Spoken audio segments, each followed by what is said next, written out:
감사와 행복의 새날이 밝았습니다. 우리 기적의 아침 미라클 모닝, 우리 아침 예배를 여러분과 함께 나가기를 원합니다. 오늘은 잠언 6장에 있는 말씀 1절부터 우리 19절까지의 말씀을 가지고 여러분과 함께 이 아침에 하나님이 주시는 메시지 우리 각자의 마음에 새기는 시간을 가지면 좋겠습니다.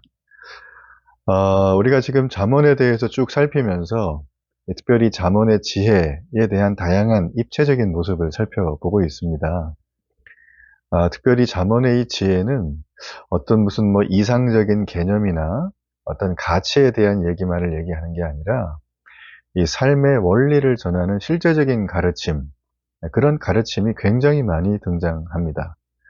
특별히 오늘 우리가 다루려고 하는 6장의 이 내용은 이 삶의 원리에 대한 아주 진한 가르침이 우리에게 제시되어져 있는 부분이죠.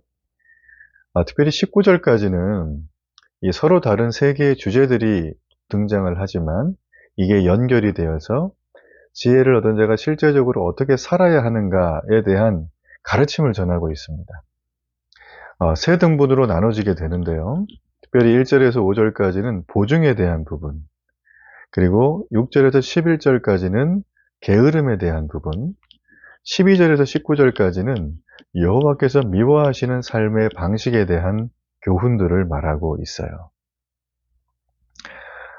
이 6장에서는 지금까지 아버지가 지혜에 대해서 계속 언급하는 그런 내용들을 담아왔지만 이제는 지혜를 언급하는 게 아니라 우리의 삶의 방식 중에서 이 실제적인 상황 속에 벌어질 피해야 될 일들을 내일의 문제가 아니라 오늘의 문제를 다뤄준다는 게 이 5장까지와는 좀 다른 부분입니다. 그래서 오늘 이 하나씩을 좀 살펴가면서 여러분과 함께 오늘 어떤 하나님의 삶의 원리가 오늘 이 말씀 속에서 담겨져 있는지 한번 좀 살펴보겠습니다. 먼저 보증에 대한 부분을 좀 얘기를 나누겠습니다. 성경은 이 보증에 대한 부분을 금하고 있지는 않습니다. 모세 율법에 보면 보증 자체를 금하지는 않죠. 그러나 문제는 이 신실하지 못한 사람의 보증을 서는 행위에 대해서 이 성경은 절대 그렇게 하지 말라고 말합니다. 우리가 경솔하고 성급하게 보증을 그 사람에게 서게 되면 우리가 재산을 잃는 것은 당연한 일이고, 심지어는 이 모세 시대에는 노예로 팔리기까지 해서 자신의 보증에 대한 빚을 전부 다 받아야 됐다는 거죠. 이 경솔하게 보증을 쓰게 되면 이 보증으로 인해서 자신뿐 아니라 또 자신의 가족, 자신의 여러 많은 관련돼 있는 부분들이 큰 어려움을 당할 수 있다고 얘기를 해주고 있어요. 그래서 이 6장에서 지금 얘기하고 있는 이 보증에 대한 부분은 이 경제적인 문제 가운데 보증을 언급을 하면서 이것을 엄격하게 금하고 있다는 거죠. 2절에 보면 이 보증의 위험성을 강조하는 내용들이 등장을 하죠. 보증선자를 덫에 걸린 짐승으로 묘사를 하는가 하면 3절에서는 이미 보증을 섰다면 어떤 방식으로든 빨리 풀어야 된다고 강조를 합니다. 이 보증을 푸는 것에 대한 절실함은 4절에서 더 분명히 일어나고 있죠. 4절에 보면 내 눈을 잠들게 하지 말며 눈꺼풀을 감기게 하지 말고. 이 얘기가 무슨 얘기일까요? 내가 지금 보증을 섰다면 그것이 해결될 때까지 결코 쉴 수 없고 쉬어서도 안 된다는 얘기를 해주고 있습니다. 자, 그리고 그 다음 얘기가 보면 5절에 이 얽히고 잡히게 된 상황을 이 5절은 보다 좀 시각화를 하고 있죠. 노루가 사냥꾼의 손에서 벗어나는 것 같이, 새가 그물 치는 자의 손에서 벗어나는 것 같이 스스로 구원하라고 되어져 있어요. 이거 굉장히 무서운 말 아니겠어요? 예. 노루가 사냥꾼의 손에서 벗어나기를 대충 여러 옵션 중에 하나를 선택하는 걸까요? 아니죠. 이거는 필사의 노력을 다해서 간절히 소원하는 부분이죠. 보증을 선 사람 역시 다른 어떤 일보다 이 보증의 문제를 해결하는 것에 우선순위를 두고 살아야 된다는 것입니다. 자, 그렇다면 왜 이 보증에 대해서 이렇게까지 삶의 실제적인 원리에서 피하라고 하고 있을까? 우리는 그 부분이 너무나 궁금하죠? 사실 이 보증은 이 보증에 관한 명확한 규례가 뭐 성경에 기록이 된 것은 아닙니다. 모세율법에도 아까 제가 말씀드렸지만 보증 자체를 금하진 않아요. 그러나 이 경제적인 문제 가운데 보증을 언급하는 성경은 오늘 이 잠언의 말씀이 굉장히 유력하게 우리에게 다가오는 말씀이에요. 사실 이 물질, 경제적인 부분에 대한 보증만을 얘기한다면 이 보증에 대한 부분은 사실 그 본질이 내가 남을 도와준 게 아니라 그의 사정이 딱해서 도와준 게 아니라 어찌 보면 하나님이 이끌어 가시는 창조 질서 가운데서 그 하나님의 창조 질서를 뛰어넘어서 내 자신의 능력 이상을 약속하는 것이 되어지는 거죠. 아주 쉽게 얘기를 해볼게요. 예수님께서 염려가 많은 제자들에게 이런 얘기를 하셨죠. 오늘 염려는 오늘로 족하다. 이 얘기는 뭘까요? 내일 일은 내일 되어서 염려하라는 거죠. 여기서 중요한 건 되어서라는 겁니다. 우리가 오늘 피곤한 몸을 이끌고 온종일 수고해서 이제 가족의 품에서 따뜻한 잠자리에 들 수가 있죠. 그런데 우리가 눈을 감고 잠을 잘 때 너무나 행복한 모습으로 잠을 자지만 다음날 아침에 눈을 뜬다는 걸 그 누구도 보장할 수 있을까요? 네, 아무도 보장할 수 없습니다. 우리는 지난 수많은 밤의 시간 동안 아침에 의뢰이 깼기 때문에 확률적인 통계치로 내일 아침에 일어날 것이다. 되게 이렇게 지레짐작하는 거지. 내일 아침에 못 일어나는데 지금 편히 잠을 잘 수 있다? 아무도 그렇게 못할 거예요. 어떻게 잠을 자겠습니까? 내일 아침에 못 일어난다면. 잠을 못 자죠. 하나님의 창조 질서는 우리에게 현재에 대한 얘기를 강조하고 있는 거예요. 우리는 오늘 이 현재에서 내가 만나는 사람들, 나와 교제하는 분들, 내가 하는 일들, 이게 요즘에는 너무나 이 상대평가를 많이 하기 때문에 너무 비교 경쟁을 많이 하니까 상대가 뭔가 이렇게 잘 되어지고 일이 막 흔히 막 풀리고 어려운 것들이 잘 되는 걸 보면서 부럽죠. 나도 그러고 싶죠. 근데 나는 뭔가 이렇게 하면 열심히 노력하고 투자를 하고 애를 써도 이 열매가 그렇게 별로 없을 때, 참 그럴 때 우린 너무나 힘이 들죠. 그러면서 내일에 대한 염려가 자연스럽게 생겨요. 내일도 해야 되는데 어떻게 하면 좋을까? 또 안 되면 어떻게 할까? 언제까지 할까? 하나님의 창조 질서는 내일은 너의 소관이 아니다 라는 거에 순응하는 게 창조 질서를 인정하는 믿음의 삶입니다. 그래서 하나님은 오늘 이 보증에 대한 부분을 그런 맥락을 기본으로 해서 우리에게 말씀을 해주는 거죠. 그래서 하나님은 우리에게 하나님이 주신 재물뿐만 아니라 배우자와 자녀들에게까지 치명적인 영향을 줄 수 있는 내일에 대한 하나님 창조 질서를 뛰어넘는 너의 능력 그 밖의 것들을 약속하는 것의 위험성을 얘기해주고 있는 것입니다. 그러면서 보증을 서지 말라 이런 얘기를 우리에게 던지고 있는 것이죠. 그러므로 우리는 다시 한번 생각을 해봐야 됩니다. 우리는 재물의 문제 앞에서도 이 하나님의 원리를 따르고 올바른 판단력을 가지고 책임감 있는 선택을 오늘도 할 수 있도록 하나님 앞에 구해야 될 우리의 기도가 필요하다는 것이죠. 자, 또 하나 우리가 살펴야 될 부분은 이 6절에서 11절까지 나오는 게으름에 대한 부분입니다. 게으른 자. 이 게으름에 대한 얘기를 어떤 목사님은 뭐 책을 쓸 정도로 굉장히 이 주제는 단순해 보이지만 굉장히 깊고요. 다양한 형태로 우리 인간의 많은 삶 속에서 큰 어려움을 주는 것이 사실이죠. 여기 보게 되어지면 게으른 자여 9절에 어느 때까지 누워 있겠느냐 내가 어느 때에 잠이 깨어 일어나겠느냐 그 얘기는 뭘까요? 그만 이불을 박차고 나가라는 거죠. 요즘처럼 추울 때는 이불 밖은 좀 위험하긴 하지만 이불로 나가는 게 해야 된다는 거죠. 왜 우리가 이불 밖으로 나가야 될까요?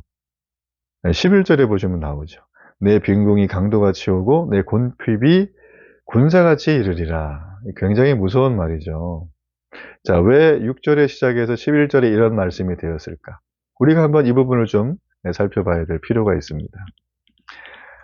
게으름이라고 하는 얘기를 하면서 이 오늘 본문에는 이 한 곤충을 비유를 합니다.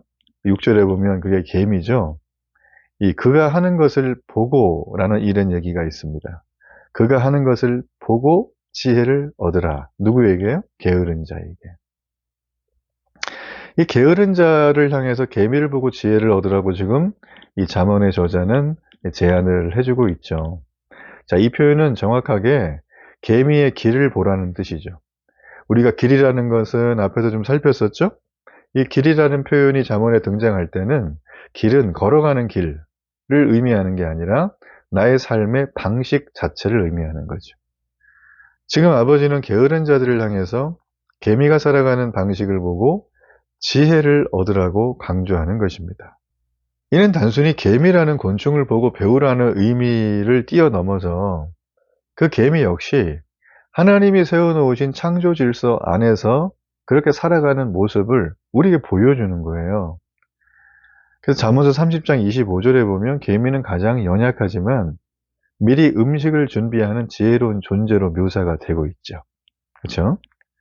그래서 이 개미에 관한 이 아버지의 이 세밀한 아주 세심한 관찰은 사람과 비교할 때 개미가 얼마나 연약한 존재냐.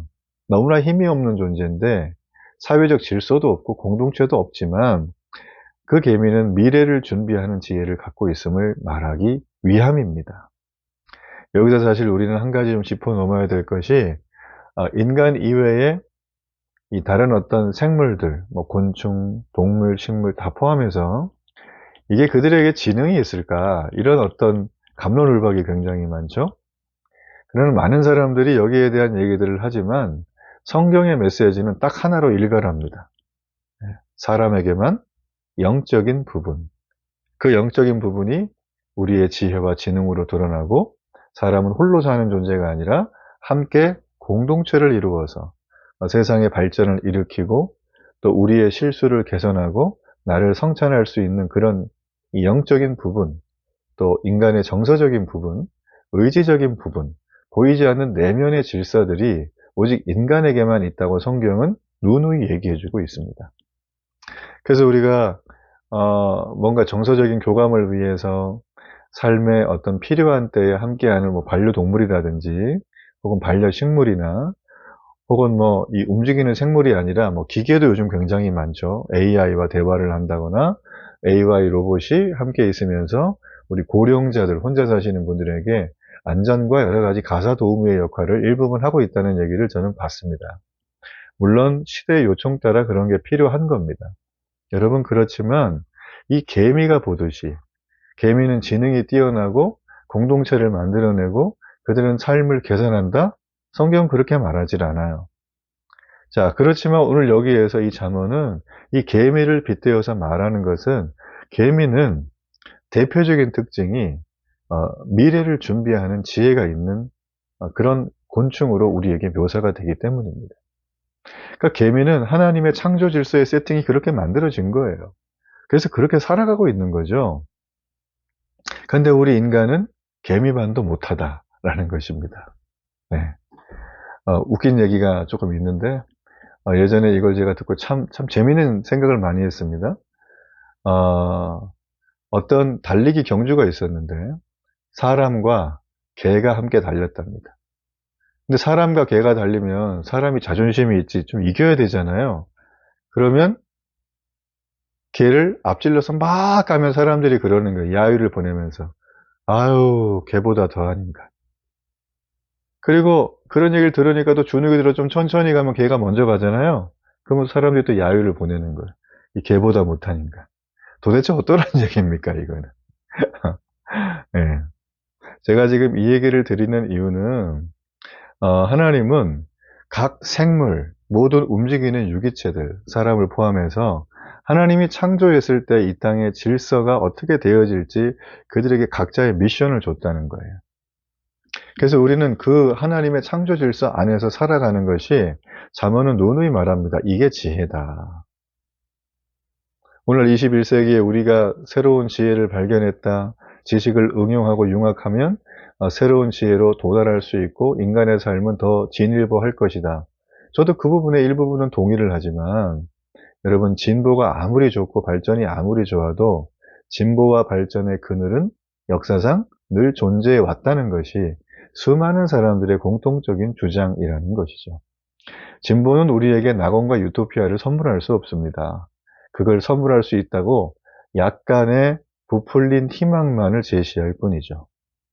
자, 그런 의미에서 우리가 계미를 보고 지혜를 갖는 것은 굉장히 타당하다라는 것이죠. 자, 9절과 11절은 이제 드디어 게으른 인간의 삶으로 초점을 옮깁니다. 아까 제가 처음에 말씀드린 것처럼 어느 때까지라고 하는 게 이게 의문형 부사구거든요. 근데 이게 반복이 돼요. 그러면서 좀 더라는 말과 쌍을 이루고 있어요. 그러니까 게으른 자들은 어느 때까지 누워 자겠느냐, 누워 있겠느냐, 손을 모으고 좀 더 자자 졸자 하겠느냐. 지금 그런 얘기를 지금 성경은 계속 우리에게 반복해서 보여주고 있죠. 개미처럼 힘이 없고 연약한 피조물도 이 창조 질서에 순응하며 부지런하게 살아가는데, 아니, 하나님의 형상으로 지음받은 유일한 존재인 인간이 개미도 지키는 창조 질서를 그냥 헌신짝처럼 버리고, 그죠? 게으르게 살아가는 것은 지혜가 없는 어리석은 행동이라고 잠언은 가르쳐주고 있습니다. 그래서 이 잠언에서는 게으른 자가 언제나 추수 때와 여름에 일하지 않는 자를 지칭하는 말이에요. 추수 때와 여름에 일하지 않으면 추운 겨울이 왔을 때, 그리고 겨울이 지나 봄이 되기 전까지 그걸 넘길 만한 양식이 있을까요? 없습니다. 우리가 여름과 추수 때는 하나님의 창조의 세팅 속에 볼 때 농사를 짓고 곡식을 거두어서 겨울을 준비해야 되는 시기죠. 영적으로 봐도 우리 인생에 하나님이 부르실 때는 우리가 여름과 추수의 때예요. 그때에는 하나님이 부르실 때 만사를 제쳐놓고 가야 합니다. 그 부르심이 우리의 인생 속에 언제나 있지 않기 때문이에요. 그게 내게 하나님의 영적인 메시지로 들리고 신의 언어가 내 안에 세팅이 되면 우리는 그냥 그쪽으로 걸어가서 하나님 앞에 나를 확 열어드리는 거예요. 그럼 하나님이 들어오셔서 우리를 하나님의 품 안에 잠기게 하시죠. 그게 뭘까요? 바로 신랑 되신 예수님이 신부와 하나가 되는 그 사건입니다. 우리는 그렇게 살아갈 때 게으른 인간, 그만해야지, 우리의 의지가 아니라 그 신랑의 은혜와 사랑으로 넉넉히 품고 이겨나갈 수가 있는 것이죠. 자, 이렇게 창조 질서를 무시하지 않은 그런 사람들에겐 빈궁과 곤핍은 11절처럼 절대 나타나지가 않습니다. 전 여러분이 게으름에 대한 분명한 메시지를 가슴에 좀 새겼으면 좋겠습니다. 이거는 절대 개인의 성향이나 옵션이나 선택의 문제가 아니라 인간이라면 살아가는데 정말 필요한 부분이라는 것을 여러분 꼭 알면 좋겠어요. 자, 또 하나 우리가 마지막으로 살필 부분은 이 말 그대로 여호와께서 미워하시는 삶의 방식에 대한 부분이 12절과 19절까지 등장을 합니다. 사실 이 부분은 두 가지로 나누는데요. 먼저 악한 자의 삶의 방식이 12절과 15절까지 등장을 하죠. 그리고 또 하나, 이 하나님이 미워하시는 자의 삶의 방식, 조금 다릅니다. 이게 16절에서 19절까지 설명하는 내용으로 나눕니다. 근데 잘 보면 7가지의 행동 양식들로 등장하거든요. 악한 자들과 불량한 자들이. 그러니까 우리 몸에 여러 가지 지체들이 있잖아요. 뭐 손도 있고 발도 있고 눈짓도 있고 뭐 손가락질도 있고 여러 가지가 있는데, 이게 7가지의 행동 양식으로 드러나고, 마찬가지로 여호와께서 미워하시는 인간의 삶의 모습을 설명할 때도 이 몸의 지체들이 행하는 7가지의 행동의 양식을 가지고 얘기를 합니다. 구체적으로 말씀드려 볼게요. 자, 악한 자의 행동. 그는 구부러진 말을 하죠. 그런데 여호와께서 미워하시는 것들은 거짓된 혀예요. 제일 먼저. 말과 혀는 동일한 거죠. 구부러진 말, 거짓된 혀. 의미가 같습니다. 그리고 눈짓입니다. 악한 자는. 눈짓으로 악한 자의 행동을 해요. 그거는 교만한 눈이라고 볼 수가 있겠죠. 또 하나, 발로 신호를 한답니다. 악한 자는. 그런데 빨리 악으로 달려가는 발, 여호와가 미워하시는 삶의 모습이에요. 악으로 빨리 달려가는 거예요. 그리고 악한 자는 손가락질을 하는데, 여호와께서 미워하시는 삶의 모습은 무죄한 자의 피를 흘리는 손이에요. 예. 이게 지금 여기까지 싱크로율이 너무 잘 맞는 거 보면 마음에 팍 뭐가 꽂히는 게 좀 있죠. 자, 또 하나 마음의 폐역을 품는 것이 있거든요. 이거는 악한 계교를 꾀하는 마음이에요.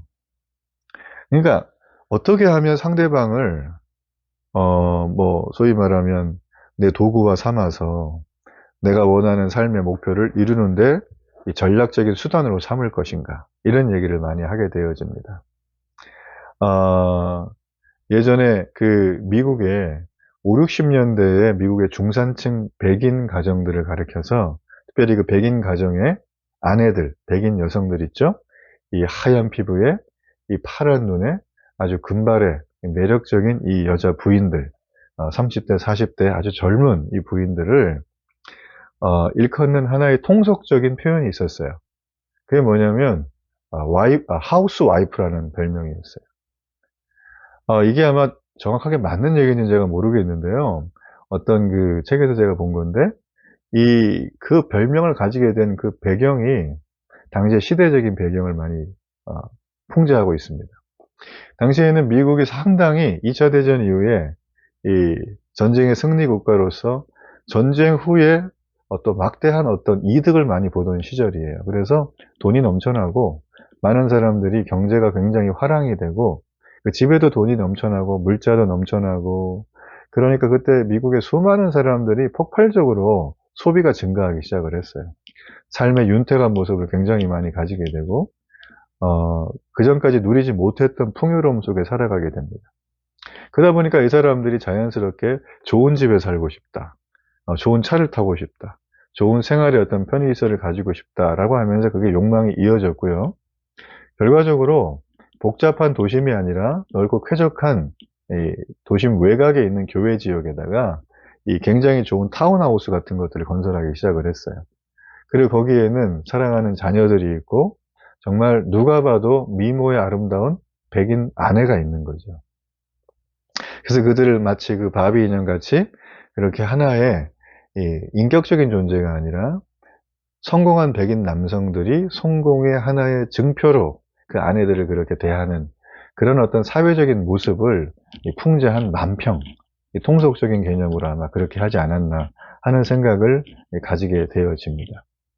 자, 제가 이 얘기를 왜 하냐면, 마음의 폐역을 품는 것, 나는 안 그런데요? 악한 개교? 저는 그렇지 않아요. 하지만 대부분의 사람들은, 특별히 이제 남성에 해당되는 건데요. 우리가 5장에서 살폈지만, 음녀 얘기했었잖아요. 그죠?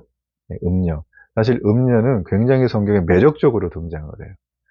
그러니까 이성적인 접근으로 볼 때, 정말 저렇게 이 절세 미인의 미모를 나와 함께 이렇게 하고 싶다 하는 그런 마음을 가질 수밖에 없죠. 그런데 많은 사람들이 생각은 하지만 그게 뜻대로 이루어지진 않죠. 그러나 힘이 생기고 권력이 있고 뭔가 나름대로 본인의 삶을 원하는 대로 이끌어갈 만한 위치에 서게 되어지면 우리는 누구나 원하는 굉장히 이 미모의 여성을 자신의 아내로 삼고 그 여성과 함께 하는 것 자체를 자기가 만족하는 쾌락의 수단으로 삼는 경우들이 있습니다. 좀 약간 세밀할 수 있고 복잡할 수 있지만 이게 바로 악한 계교에 해당하는 마음이에요. 예. 나중에 이런 부분이 또 한 번 나오면 한 번 더 다뤄보도록 하겠습니다. 자, 그리고 악한 자의 행동은 항상 악을 꾀해요.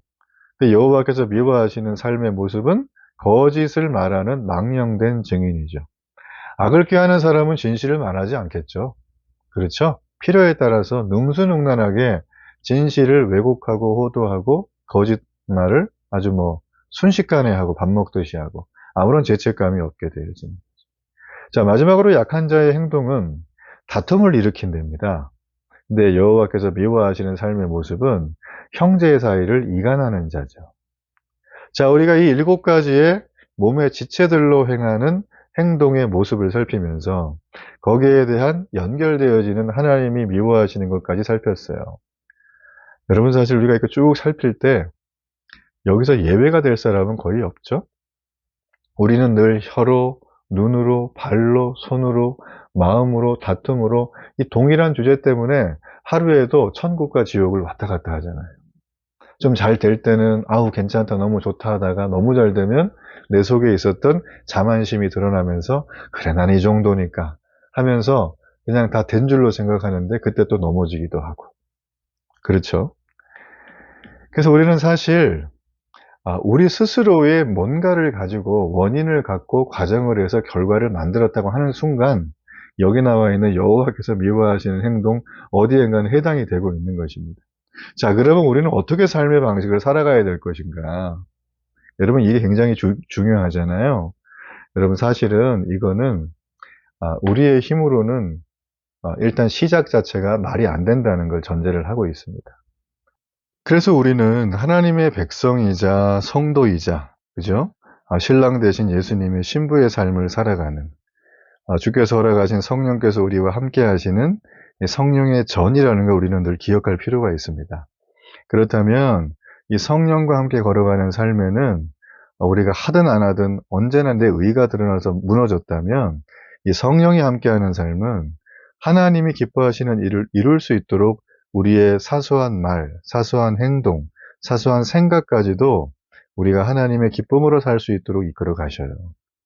그래서 우리가 하나님의 거룩한 산 제사로 내 몸을 드리게 되고 하나님이 기뻐 받으시는 일을 하는데 최적화된 상태로 매일매일을 살아가게 합니다.